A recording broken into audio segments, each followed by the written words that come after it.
Et si je tiens think tank a publié Nouveau cycle de Pas transformation envisageable technologique. ici, les coûts économiques en seraient trop de la élevés. dynastie des La Ming partie datant de de la plus Grande de Muraille dans 500 la ans. province du Hebei remonte à plus de 2000 ans. Cette semaine en Chine. Cette semaine en Chine. Suivre l'actualité chinoise de la semaine avec Bamboo Studio.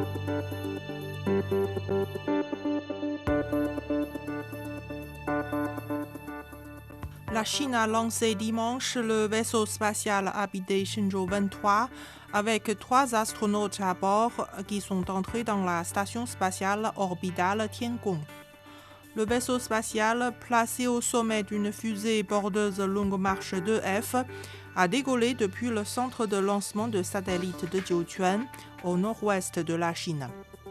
L'équipage de Shenzhou 23 est composé du commandant de mission Zhu Yangzhu ainsi que des astronautes Zhang Zhiyuan et Li Jiaying.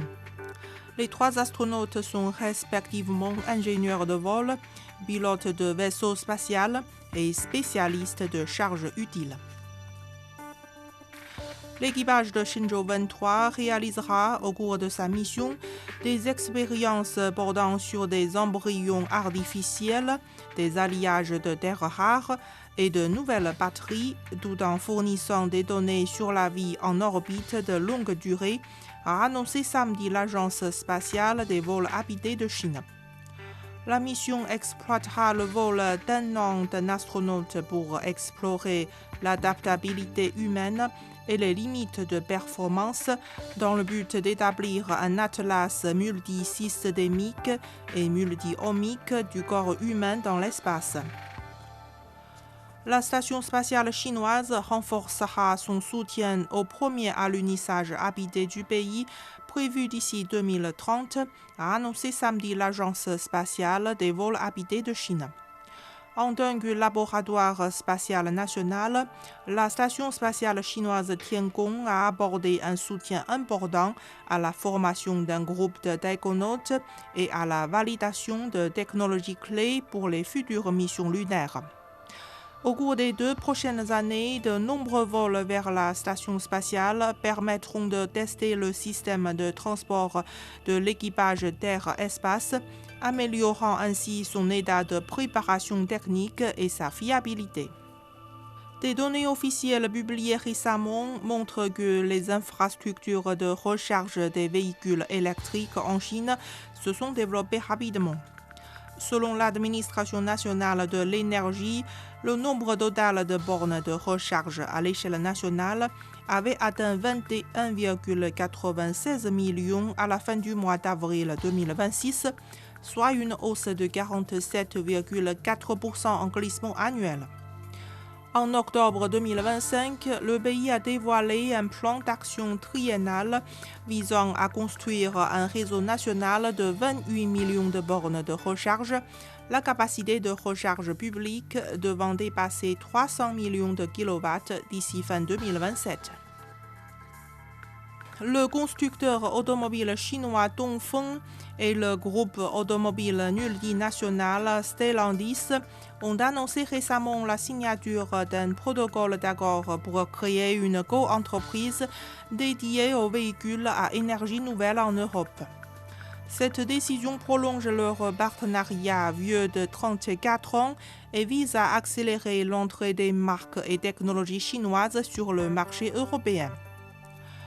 La future co-entreprise sera opérée par Stellantis, qui en détiendra 51%, tandis que Dongfeng en possédera 49%.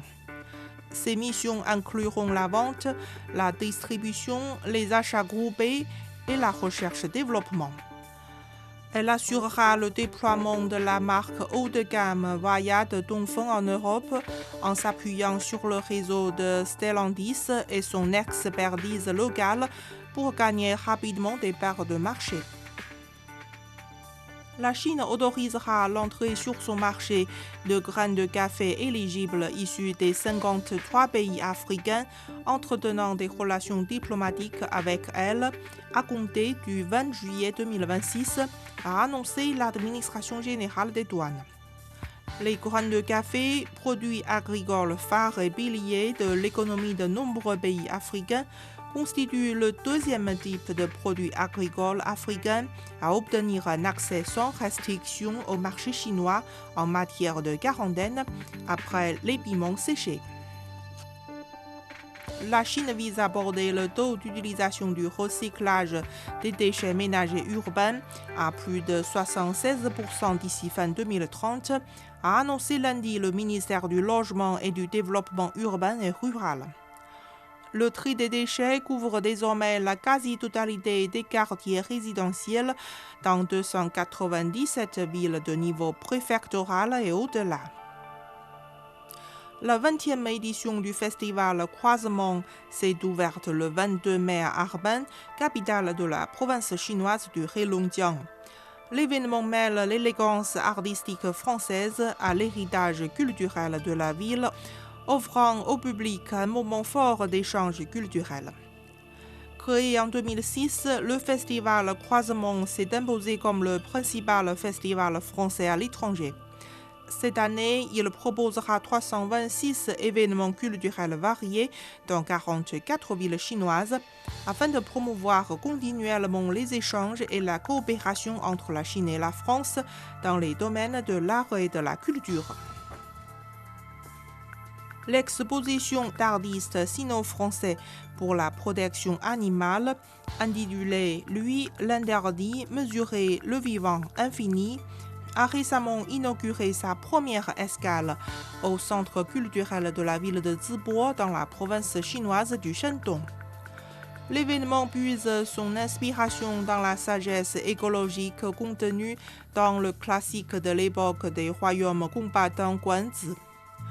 Par des performances percutantes et des œuvres visuelles variées, les artistes chinois et français appellent le public à respecter les animaux, à chérir le vivant et à protéger la nature.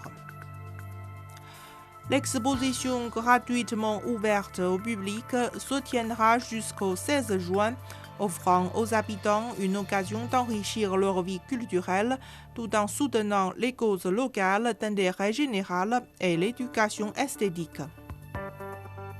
Le film chinois Dear You, qui a connu un succès fulgurant grâce aux bouche à l'oreille, a franchi dimanche matin la barre du milliard de yuans au box-office selon la plateforme de billetterie Maoyan, franchissant ainsi une étape importante pour ce film à petit budget, tourné en dialecte Chaoshan et avec un casting largement inconnu au grand public.